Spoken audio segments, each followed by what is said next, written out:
Lebaran rasanya kurang meriah ya jika tidak ada kudapan kue kering. Nah, tidak hanya di Indonesia, warga negara Indonesia yang berada di luar negeri juga menyajikan kue kering saat Lebaran. Seperti di Washington DC area Amerika Serikat. Warga negara Indonesia tetap membuat kue-kue dan makanan khas Lebaran ala Indonesia. Lebaran di negara dengan jumlah muslim yang hanya sekitar 1%, tentu tidak semeriah dengan di Indonesia. Di kawasan ibu kota Washington DC dan sekitarnya, diaspora Indonesia terbantu dengan kehadiran masjid komunitas, di mana warga bisa berkumpul dan beribadah bersama. Tapi biasanya masih ada yang kurang. Assalamualaikum. Waalaikumsalam, apa kabar? Baik-baik, apa kabar? Udah semua? Udah siap ya pesanan saya? Udah siap-siap. Nah, ini dia, ketemu dengan orang Indonesia dan ketemu dengan kue khas Lebaran. Sejak 12 tahun lalu, Adiwi Ayundari, diaspora Indonesia yang tinggal di Rockville, Maryland, berjualan kue kering halal khas Indonesia. Kue-kue kering Diwi selalu menghiasi berbagai hari besar, terutama Lebaran Idul Fitri. Di atas meja ini tersaji 7 macam kue kering, nastar, kastengel, putri salju almond, sagu keju, lidah kucing, semprit coklat, dan lapis Surabaya. Semuanya ini Diwi kerjakan sendiri. Nastar dan paling lama bikinnya nastar. Paling laku itu Satu loyang itu aja saya bikin itu 2 jam sendiri. Nggak rame-rame ya sendiri? Sendiri. Yang rame-rame ini nih sama suami. Cuman ini aja. Untuk Hari Raya Idul Fitri tahun ini, Diwi membuat sekitar 200 kotak pesanan pelanggan, termasuk juga ada yang dikirim keluar kota. Setiap tahun saya kesini selalu pre-order dengan Diwi. Nanti sudah dekat Lebaran, kayak 3 hari sebelum Lebaran atau seminggu sebelum Lebaran, saya pick up ke rumahnya. Belanja kue kering sudah, sekarang kita lihat kesibukan lain persiapan Lebaran. Menjelang Lebaran nih, stoknya datang baru untuk pelanggan-pelanggan setia warung Indonesia. Bukan warung ya, Indonesian Market punya Ibu Campbell. Itu di dalam truk masih ada itu. Oh, 2 palet tuh? Iya, itu di dalam truk. Di toko kelontong Indonesian Market, sibuk dengan stok yang baru datang dari Indonesia. Persiapan Lebaran ini palet ke-3 ke-4 yang datang ini. Toko ini menjual berbagai kebutuhan sehari-hari mulai dari bumbu-bumbu hingga produk makanan Indonesia. Saya beli ketupat untuk sate, terus beli kecap sama daun segala gitu. Bumbu makanan tradisional seperti opor, rendang, gulai, dan kelengkapan lainnya banyak dicari menjelang Lebaran. Toko Indonesia Market juga menjual kue Lebaran. Pesanan khusus ada juga, kue-kue Lebaran. Terus, tapi kebanyakan orang beli langsung, karena kita ada kue-kuenya lengkap. Dari Washington DC, Ronan Zakaria dan Alam Burhanan, VOA.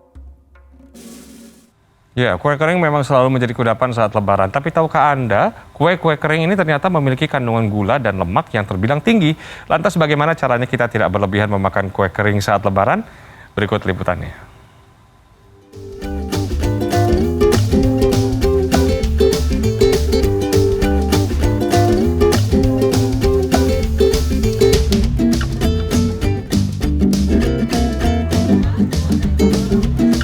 Kue kering atau cookies sudah menjadi makanan wajib hampir setiap keluarga saat Idul Fitri. Dengan beragam rasa, bentuk, dan warna, kue-kue ini menjadi kudapan yang khas menemani saat berkumpul bersama keluarga dan teman-teman. Biasanya, orang sudah menstok kue kering jauh-jauh hari. Sering beli kue Lebaran sih, cuma di Lebaran aja sih.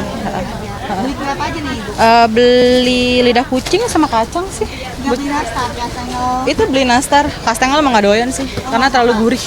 Nastar, keju, kacang mete, almond. Nah, pokoknya kue yang ada di sini banyak. Momen Lebaran aja lagi pengen. Iya. Hari ini Mbak Santi beli kue apa? Kue nastar. Kue nastar. Cuma kue nastar aja. Sama sagu keju. Sagu keju. Ada yang manis, ada juga yang asin. Tapi pada umumnya bahan dasar kue-kue Lebaran ini adalah margarin, kuning telur, susu, dan gula. Kandungan lemak dan gulanya cukup tinggi ya. Berapa sih sesungguhnya jumlah kalori yang terkandung dalam satu potong kue kering ini?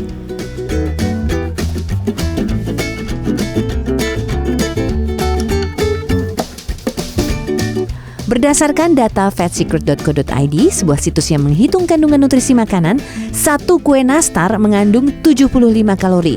Satu kue keju memiliki 21 kalori, sedangkan satu potong putri salju memiliki 30 kalori.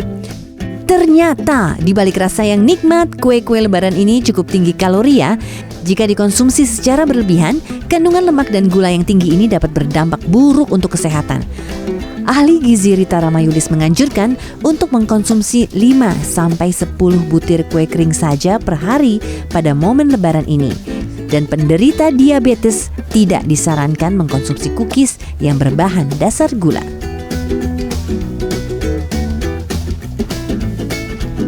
Nah, intinya sebenarnya bahwa kue-kue lebaran itu memang bukan kue-kue yang cocok untuk dikonsumsi pada penderita penyakit tidak menular. Nah, penderita penyakit tidak menular itu kan ada penderita hipertensi, penderita diabetes, penderita hiperkolesterolemia, memang sudah tidak lagi dianjurkan mengkonsumsi kue-kue yang terbuat dari gula yang berlebih, terbuat dari lemak yang berlebih, dan juga kan kue-kue kering itu, kue-kue cookies lebaran itu juga garamnya tinggi gitu, dan itu juga mempengaruhi tekanan darah seseorang.